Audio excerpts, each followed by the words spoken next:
Lebanese resistance launched one of its largest attacks against the north of the Israeli occupation in recent days. Haiti condemns the deportation of its citizens from the Dominican Republic. Venezuelan President Nicolás Maduro reaffirmed his commitment to fight against corruption. Hello, welcome to From the South. I'm Ana Marrero from the teleSUR headquarters in Caracas, Venezuela. We'll be with the news. Stay with us.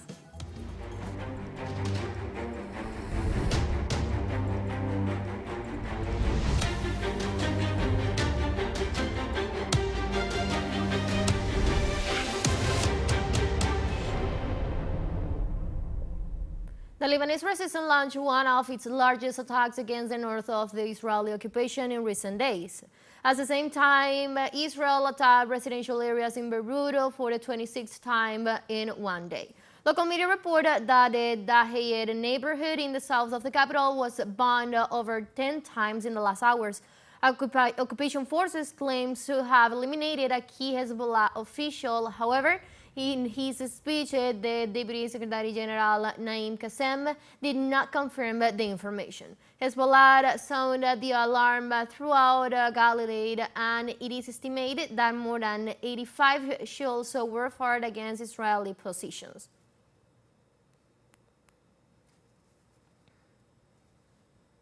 On Monday, the United Nations Commissioner for Refugees, Filippo Grandi, highlights Syria's gesture of solidarity with the displaced Lebanese. The United Nations expressed thanks to the government of President Bashar al-Assad for its great cooperation and the gesture of allowing everyone to enter Syrian territory without any kind of discrimination. The UNHCR chief highlighted the extraordinary work of the employees and volunteers of the Syrian Red Crescent and the other organizations in the country that have carried out continuous 24 hours over days. The UN warned of a food crisis and the spread of various diseases in Lebanon following the Israeli aggressions against the Arab country. The World Food Programme reported that Israeli strikes destroyed thousands of hectares of farmland in the south of the country. The UN authority also warned about the risk of disease outbreaks such as agrarian diarrhea, hepatitis, and among others, which can be prevented by vaccination. The UN denounced that the Lebanese health system is collapsed due to the fact that only 4 hospitals are partially functioning since doctors have been displaced by the attack of the occupation forces. Pope Francis called shameful the international community's inability to put an end to the war in the Middle East. The Pope also said that violence breeds more violence, and the years of conflict seems to have taught the world nothing. The Supreme Pontiff questioned Israel's military campaign against children and women, labeled in the international courts as a genocide. In earlier September, Pope Francis urged the international community to do everything in its power to stop the fighting. In Costa Rica, citizens held a vigil in solidarity with the people of Palestine 1 year after the onset of Israel's genocidal war in Gaza. The event took place outside of the Legislative Assembly while a protocol meeting was taking place with the presence of Israeli diplomats and other politicians in favor of Zionism. During the day, the participants demanded the international community to impose a ceasefire in Palestine, to stop the arms trade to Israel, and to withdraw Israeli troops from the illegally occupied Palestinian territory. Organizers of the vigil denounced the crimes committed by Israel and demand a dignified position on the part of Costa Rica in the international arena. Let's take a very first break, but remember, you can now join us on our TikTok account as teleSUR English, where you'll be able to see news in different formats, news updates, and more. Stay tuned for more news.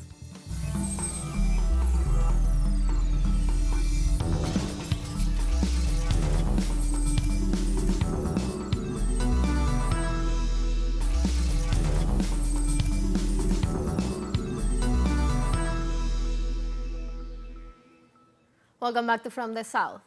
Haiti condemned the deportation of its citizens from the Dominican Republic, whose government announced last week that it will repatriate up to 10,000 undocumented migrants per week. At least 6 trucks full of Haitian migrants were reported at the migrant reception center in Haina, some 20 kilometers from Santo Domingo, before being transferred to the border for the deportation after being detained in massive operations over a weekend in various parts of the country. The Haitian Minister of Foreign Affairs, Dominican Republic, called the scenes brutal on her account of the social network X, and further assured that this migration policy of the Dominican government contravenes international human rights standards, as well as the imperative of respect for the human dignity. Let's look at some facts about Haiti. The country has been facing alarming levels of attacks by criminal groups, a growing humanitarian crisis, and an internal and external exodus for years, aimed at the government's inability to restore stability. As a result of the violence, more than 160,000 Haitians have been internally displaced in the Port-au-Prince region alone, struggling to get by in a country where many government institutions have ceased to function.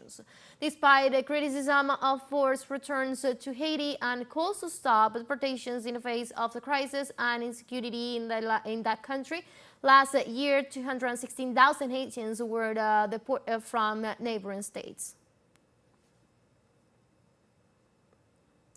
The President of Mexico, Claudia Sheinbaum, assured that priority will be provided through strengthening investigations and intelligence centers in security matters.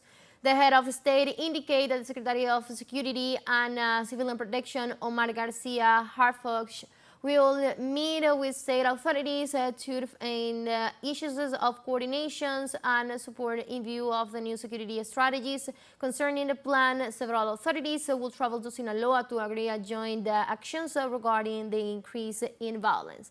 In the meantime, Garcia assured that investigations into the murder of the mayor of Chilpancingo, Alejandro Arcos, are continuing in order to find those accountable for the crime. In Argentina, students took over the University of Buenos Aires on Tuesday to protest against President Javier Milei's vetoes on the education funding law.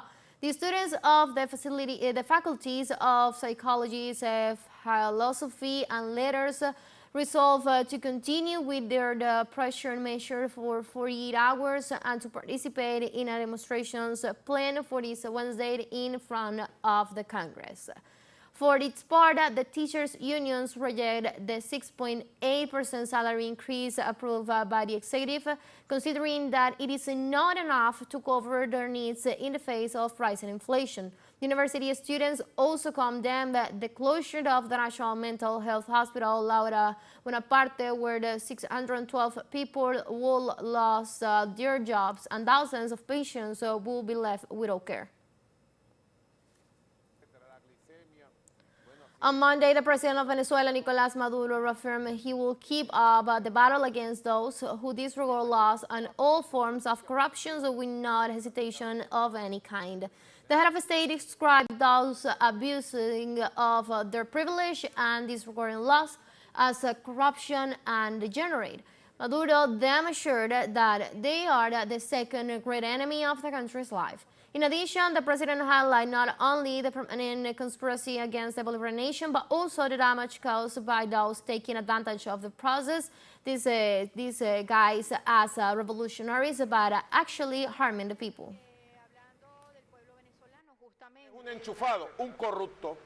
He is corrupt, a crooked person. He is someone who has taken advantage of the power given to him by the revolution or the people, to benefit himself personally, to destroy, to betray the people. That is why I launched this week with such force, because I am not abandoning this battle. You can be sure, Maria Antonietta, you can be sure, that I am committed to the fight against those insiders, against corruption in all its forms, whatever it may look like, wherever it may be. Brazil held municipal elections in more than 5,500 municipalities. According to the data published by the Superior Electoral Court, the Social Democratic Party and the Brazilian Democratic Movements were in the lead. Ignacio Lemos with the details.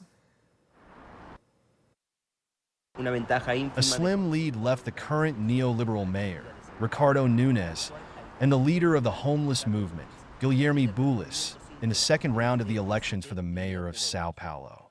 The first has the support of former President Jair Bolsonaro, while the second is backed by President Lula da Silva.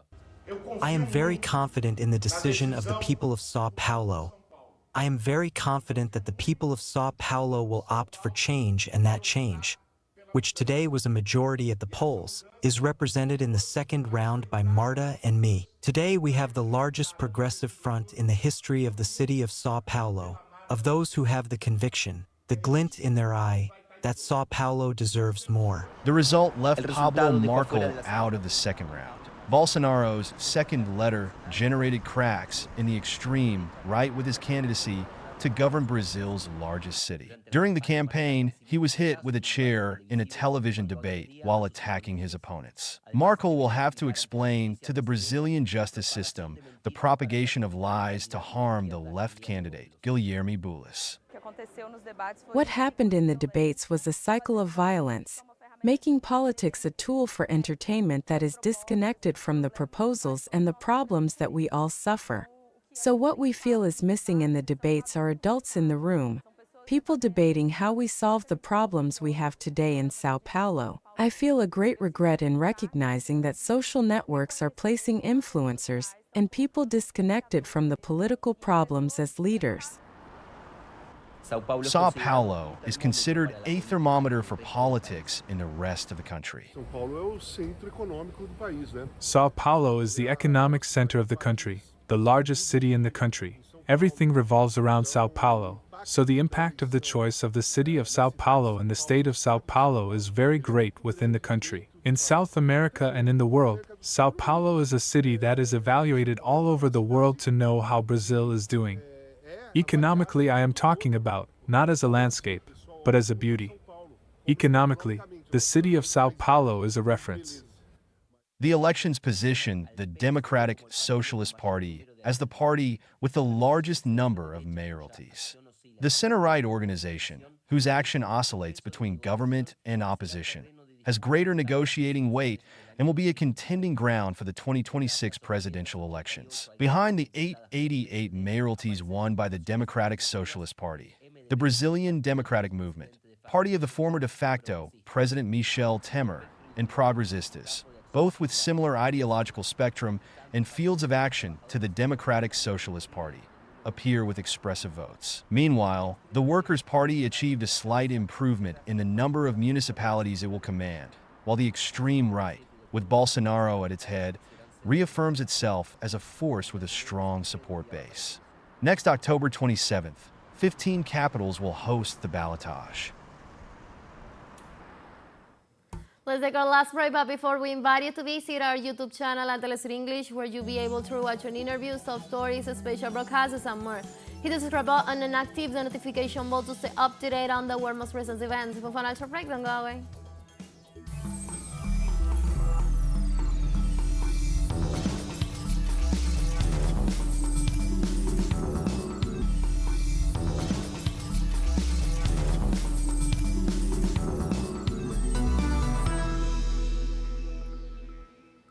Welcome back. Russian President Vladimir Putin heads the Commonwealth of Independent State Summits to address regional, international, and security issues. During his speech, President Putin stressed that they will pay great attention to the economic issues and their projections for the further expansions of trade and investments from the CIS. During the meeting, the leaders discussed the results of the Russian chairmanship of the organization, which in 2025 will be held by Tajikistan, as well as measures to intensify the work of the community and its executive structures. Interaction within the Commonwealth of Independent States is one of the main priorities of the Russian Federation's foreign policy. For us, the countries of the Commonwealth are our closest neighbors, friends, and strategic partners. And naturally, we are committed to strengthening our cooperation in every possible way. This is precisely what the concept of the Russian presidency in 2024 and the large-scale plan of related events is aimed at. And on the sidelines of the summit of the Commonwealth of Independent States, Russian President Vladimir Putin held bilateral talks with Azerbaijan's President Ilham Aliyev and Armenian Prime Minister Nikol Pashinyan. Putin praised economic relations with both countries and noted that trade turnover with Armenia might reach an all-time high this year. The bilateral meetings aimed to resolve tensions between Azerbaijan and Armenia. I'd like to note right away that relations are developing positively. We noted this already during the official visit to Azerbaijan. The trade turnover is 4.3 billion US dollars. Our direct investments in the Azerbaijani economy amount to more than 4 billion. There are many good and interesting projects in the field of energy and infrastructural development. In this regard, Azerbaijan's President Ilham Aliyev highlighted the strengthening of trade relations with Russia. After your state visit, the dynamics of our bilateral relations is quite noticeable. There were already many contacts at the level of representatives of various structures, members of the government within the framework of the implementation of those decisions that were reached in August in Baku. And today is also a good opportunity, as you noted, to go through these issues again, because the agenda today is quite extensive. Furthermore, Armenian Prime Minister Nikol Pashinyan welcomed the ongoing active political dialogue between Moscow and Yerevan. I am very glad to state that during the last few months we have had quite an active political dialogue. Russian Deputy Prime Minister Alexei Overchuk came to us in Yerevan, and we not only held a meeting of the Intergovernmental Commission on Cooperation, but also talked about practically all the issues on our agenda.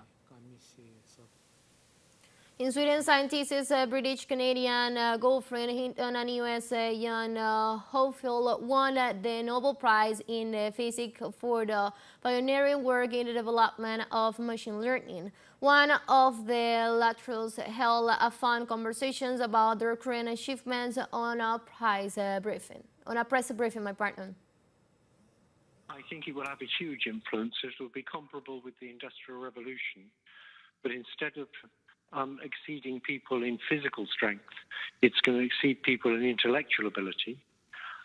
We have no experience of what it's like to have things smarter than us, and it's going to be wonderful in many respects. In areas like healthcare, it's going to give us much better healthcare. In almost all industries, it's going to make them more efficient. People are going to be able to do the same amount of work with an AI assistant in much less time. It'll mean huge improvements in productivity, but we also have to worry about a number of possible bad consequences, particularly the threat of these things getting out of control.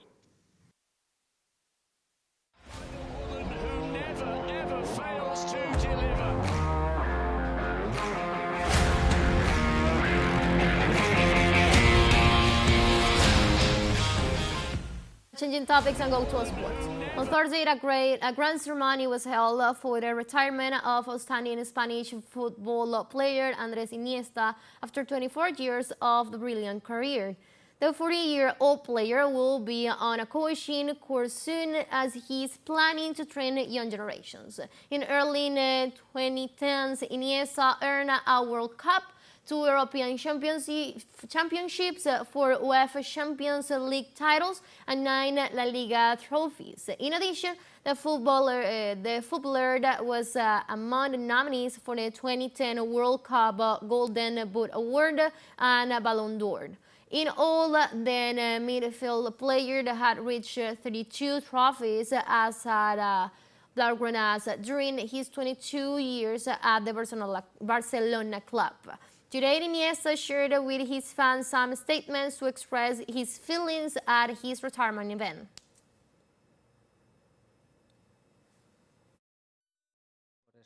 That's why today I feel very proud of the journey. along with all the people who have accompanied me. I'm very happy I achieved the prize, the dream. Along with all the people who have accompanied me, I'm very happy I achieved the prize, the dream.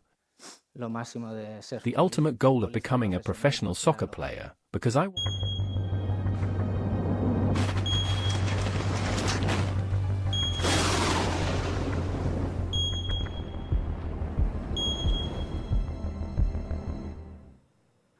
And moving on, Hurricane Milton continues to move over the waters of the Gulf of Mexico near the northern coast of the Yucatan Peninsula on its way to Florida. According to the latest bulletin from the National Hurricane Center, Milton was centered about 165 kilometers northeast of Progreso, Mexico, and about 880 kilometers southwest of Tampa, with maximum sustained winds of 250 kilometers per hour. Hurricane and storm surge warning have been issued for Yucatan and the west coast of Florida, with significant impact expected due to the systems, which is moving east at 19 kilometers per hour. Residents in coastal Florida are advised to prepare for life-threatening conditions, including high winds and storms surges that could lead to floodings. We have come to the end of this news brief, but you can find these and many other stories on our website at telesurenglish.net. You can also join us on our socials. We're on Facebook, on X, and on Instagram as well. For TeleSUR English, I'm from the South, I'm Ana Marrero. Thank you for watching.